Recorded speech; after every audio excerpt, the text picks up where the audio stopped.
School টাইমের সব থেকে মজার সময়ের মধ্যে একটি সময় হচ্ছে লাঞ্চ টাইম। খাবার সময় স্কুলে অনেক বেশি মজা হয়ে থাকে, কিন্তু কিছু এমন দেশ রয়েছে যেই দেশের স্কুলগুলোতে এমন এমন সব খাবার ব্যান করা হয়েছে যেগুলো আমরা রেগুলার খেয়ে থাকি। যেমন আমেরিকার মার্সার কান্ট্রি স্কুলে হটডগকে ব্যান করা হয়েছে। এছাড়া আপনি জানলে অবাক হবেন, পৃথিবীতে এমনও স্কুল রয়েছে যে স্কুলে পানির বোতলকে ব্যান করা হয়েছে। তো এই সব খাবারকে স্কুলগুলোতে কেন ব্যান করা হয়েছে তা জানলে আপনি নিজের কানকে বিশ্বাস করতে পারবেন না। তো এই সব সাধারণ খাবারকে কেন ব্যান করা হয়েছে তা জানতে হলে ভিডিওটি শেষ পর্যন্ত দেখতে থাকুন। তো কথা না বাড়িয়ে মূল ভিডিওতে চলে যাচ্ছে। তো প্রথমে রয়েছে ব্রেড বা পাউরুটি।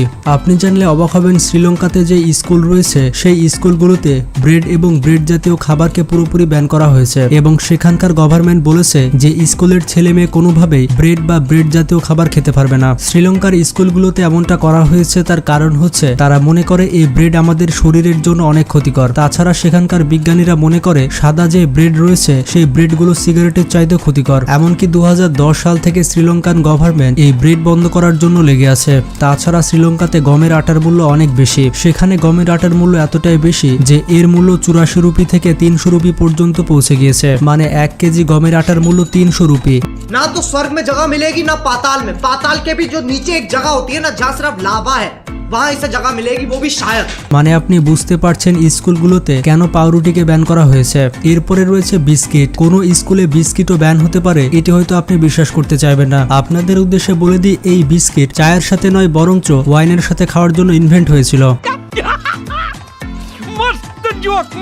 আপনি হয়তো এই বিষয়টি বিশ্বাস করছেন না, কিন্তু আপনি রোমানদের ইতিহাস ঘাটলেই বুঝতে পারবেন যে তারা ওয়াইনের সাথে বিস্কিট খেত, কিন্তু আমরা চায়ের সাথে বিস্কিট খেতে খেতে এটিকে একটা ট্রেন্ড বানিয়ে দিয়েছি। আসলে স্কুলে এই বিস্কিট ব্যান করা হয়েছে 6 বছর বয়সী ক্রিস্টোফারের জন্য। আসলে প্রতিদিনের মতো ক্রিস্টোফার যখন তার টিফিন বক্স খুলেছিল তখন সেই টিফিন বক্সে ছিল বাটার বিস্কিট। যখনই ক্রিস্টোফার তার এই বাটার বিস্কিট খেতে যাবে তখনই তার টিচার তার হাত থেকে সেটি কেড়ে নিয়েছিল এবং তাকে ওই বিস্কিট খেতে দিয়েছিল না। সেই দিন স্কুলের সব বাচ্চা টিফিন খেয়েছিল, কিন্তু ক্রিস্টোফার খালি পেটে ছিল। যে স্কুলে এমনটা ঘটেছিল সেটি ছিল নরওয়ের base cation first and nursery school. আসলে এই স্কুলের রুলস ছিল বাচ্চারা টিফিনে শুধুমাত্র ফ্রুটস আর র ভেজিটেবল খেতে পারবে। তো ক্রিস্টোফার যখন বাসায় ফিরল তখন সে তার মাকে এই কাহিনীগুলো বলল। ক্রিস্টোফারের মা এবং বাকি প্যারেন্টস মিলে ওই স্কুল এবং প্রিন্সিপালের বিরুদ্ধে প্রোটেস্টে নেমেছিল। ওই প্যারেন্টসরা বলেছিল বাচ্চারা কি খাবে তা স্কুল ঠিক করতে পারবে না, প্যারেন্টসরাই ঠিক করবে বাচ্চারা টিফিনে কি খাবে। তো এখন আপনি বুঝতে পারছেন পৃথিবীতে এমনও স্কুল রয়েছে যে স্কুলে বিস্কিটকেও ব্যান করা হয়েছে। তো কমেন্ট বক্সে আপনারা জানান যে প্যারেন্টসরা যে দাবিটি তুলেছিল সেটি সঠিক ছিল নাকি ভুল ছিল। তো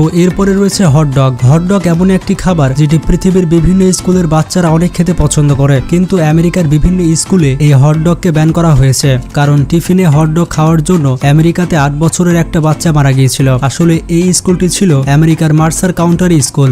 এই স্কুলের একজন স্টুডেন্ট আজিয়া ম্যাটক্স যখন হটডগ খাচ্ছিল তখন হটডগ তার গলাতে আটকে গিয়েছিল। গলাতে আটকে যাওয়ার কারণে তার অবস্থা অনেক খারাপ হয়ে গিয়েছিল। তখনই তাকে হসপিটালে নিয়ে যাওয়া হচ্ছিল, কিন্তু হসপিটালে যেতে যেতেই সে মারা গিয়েছিল। তো এরপর স্কুল কর্তৃপক্ষ ঠিক করে যে তাদের স্কুলে কোনো প্রকার হটডগ খাওয়া চলবে না আর তারা হটডগের উপরে ব্যান লাগিয়ে দেয়। আমেরিকার স্কুলগুলোতে শুধুমাত্র হটডগই নয়, বিভিন্ন ফাস্টফুডের উপরে ব্যান করা হয়েছে কারণ এই ফাস্টফুড খাওয়ার কারণে অনেক শিক্ষার্থীর অনেক ধরনের সমস্যা হয়। আমরা স্মোকিংকে যতটা ক্ষতিকর মনে করি তার থেকে বেশি ক্ষতিকর হচ্ছে এই ফাস্টফুড। তাই কখনোই ছোট বাচ্চাদের এই ফাস্টফুড খাওয়াবেন না। তো যারা আমাদের দর্শক রয়েছেন তারা ফাস্টফুড খাওয়া ছেড়ে দিয়ে সবজি চাবাতে শুরু করে দেন, তাহলে আপনার শরীর সুস্থ থাকবে। তো এরপরে রয়েছে পিনাট। পৃথিবীতে এমনও স্কুল রয়েছে যে স্কুলে বাদামকে ব্যান করা হয়েছে। আপনারা হয়তো জানেন না, 50টি বাচ্চার মধ্যে একটি বাচ্চার বাদামে অ্যালার্জি থাকে এবং এই বাদাম খাওয়ার কারণে অনেক বাচ্চার বড় ধরনের ক্ষতি হতে পারে। এই কারণে সৌদি আরবের সকল স্কুলে বাদামকে ব্যান করা হয়েছে। বাদাম কিংবা বাদামের তৈরি কোনো খাবার সৌদি আরবের কোনো স্কুলে চলবে না। সৌদি আরবের এমন ডিসিশনে প্রত্যেকটি বাচ্চার প্যারেন্টস সৌদি আরবকে অনেক সাহায্য করেছে এবং তারা সৌদি আরবকে স্যালুটও করেছে। কিন্তু যখন আমেরিকার কয়েকটি স্কুল বাদামকে ব্যান করেছিল তখন আমেরিকার প্যারেন্টসরা এটা মেনে নিতে পারেনি। আপনাদের উদ্দেশ্যে বলে দিই, বাদামের ভেতরে অক্সালেটেস কেমিক্যাল পাওয়া যায়। এই কেমিক্যালের কারণে কিডনি স্টোন হতে পারে। সৌদি আরবে প্যারেন্টসরা অ্যাপ্রিসিয়েট করলেও আমেরিকার কোনো প্যারেন্টস এটা মেনে নিতে পারেনি, কারণ আমেরিকাতে শুধুমাত্র 2020 সালে 300 মিলিয়ন মানুষ বাদাম খেয়েছিল। তাছাড়া আমেরিকার 6টি শহর রয়েছে যে শহরের নাম বাদামের নামে রাখা হয়েছে, আর এই কারণে আমেরিকাতে বাদামকে কোনোভাবে ব্যান করা যাবে না। এরপরে রয়েছে হোমমেড লাঞ্চ। পৃথিবীতে এমনও স্কুল রয়েছে যে স্কুলে যদি আপনি বাড়ির খাবার নিয়ে যান তাহলে আপনাকে খেতে দেওয়া হবে না। সেই খাবার বাড়িতে পাঠিয়ে দেওয়া হবে। আমেরিকার বেশ কয়েকটি এমন স্কুল রয়েছে যে স্কুলে আপনি বাড়ির খাবার কোনোভাবেই খেতে পারবেন না। বাড়ির খাবারের উপরে তারা পুরোপুরি ব্যান করে দিয়েছে। আমেরিকার স্কুলের এক প্রিন্সিপাল এলসা কার্মোনা তিনি মনে করেন যে বাড়ির খাবারের থেকে স্কুলের ক্যান্টিনের খাবার অনেক বেশি হেলদি এবং স্টুডেন্টের জন্য ভালো। আমেরিকার স্কুলগুলোতে যখন এমন নিয়ম চলছিল তখন 2011 সালে বাচ্চাদের এক বেলা খাবারের জন্য $2.25 খরচ করতে হতো, বাংলাদেশি টাকায় 225 টাকা। যদি এক বেলার খাবারই 225 টাকা চলে যায় তাহলে এটি কত কস্টলি তা তো আপনারা বুঝতে পারছেন। তাছাড়া আমেরিকার বেশ কয়েকটি স্কুল রয়েছে যেখানে কড়াভাবে বাচ্চাদের টিফিন চেক করা হয়। বাচ্চাদের টিফিনে যদি কোনোভাবে মিষ্টি, ঝাল কিংবা টক জাতীয় কোনো খাবার পাওয়া যায় তাহলে সেগুলো বাচ্চাদের কাছ থেকে কেড়ে নেওয়া হয়। এরপরে রয়েছে এগস। এখন আপনি বলতেই পারেন ডিম আবার কি দোষ করলো যে ডিমকে স্কুলের খাবার থেকে ব্যান করা হয়েছে। ডিম এমন একটি খাবার যেটি আমাদের প্রতিদিনের সাথে জড়িয়ে আছে। ডিম ছাড়া বাংলাদেশ কিংবা ভারতের মানুষ কোনোভাবে চলতে পারবে না। একটি রিপোর্টে দেখা গিয়েছে ভারতের প্রত্যেকটি মানুষ এক বছরে সর্বনিম্ন 81টি ডিম খেয়ে থাকে। কিন্তু আপনারা জানলে অবাক হবেন ভারতের ছত্তিশগড়ে বাচ্চাদের টিফিনে কোনোভাবেই ডিম খেতে দেওয়া হয় না। ছত্তিশগড়ে যে স্কুলগুলো ছিল সেই স্কুলগুলো থেকে এই ব্যান সরাতে 13 বছরের বেশি সময় লেগেছিল। তাছাড়া কর্ণাটকে বেশ কয়েকটি স্কুল রয়েছে যে স্কুলে বাচ্চাদের ডিম খেতে দেওয়া হয় না। যদি বাচ্চাদের ডিম খেতে না দেওয়া হয় তাহলে এটি বাচ্চাদের জন্য কত বড় ক্ষতি তা তো আপনারা বুঝতে পারছেন। তবে এই সকল স্কুলে টিফিনে বাচ্চাদের কেন এই ডিম খেতে দেওয়া হয় না এর পেছনে ক্লিয়ার রিজন এখনো পর্যন্ত জানা যায়নি। তো এরপরে রয়েছে ওয়াটার বটল। গাইজ এটাতে একটু বেশি হয়ে যায়। ডিম তো ঠিক ছিল কিন্তু পানির বোতলের উপরেও ব্যান করা হয়েছে। कहाँ गई सेंस? बताओ मुझे कहाँ गई सेंस?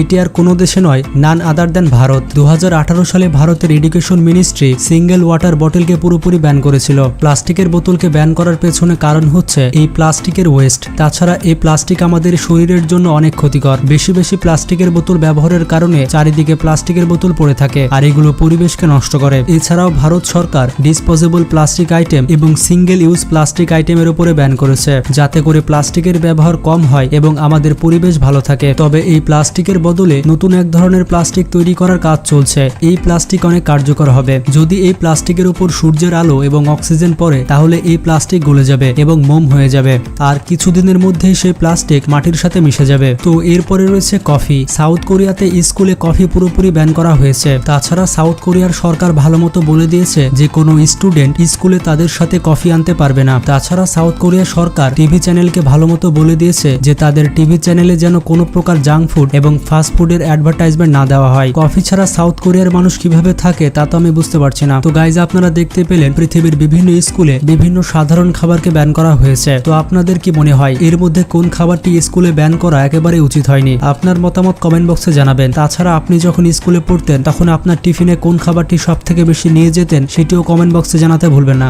এইরকমই ইন্টারেস্টিং সব ভিডিও পেতে আমাদের চ্যানেলটি সাবস্ক্রাইব করে পাশে থাকা বেল আইকনটি ক্লিক করে দিন। ভালো থাকবেন, সুস্থ থাকবেন, নিজের খেয়াল রাখবেন। আল্লাহ হাফেজ।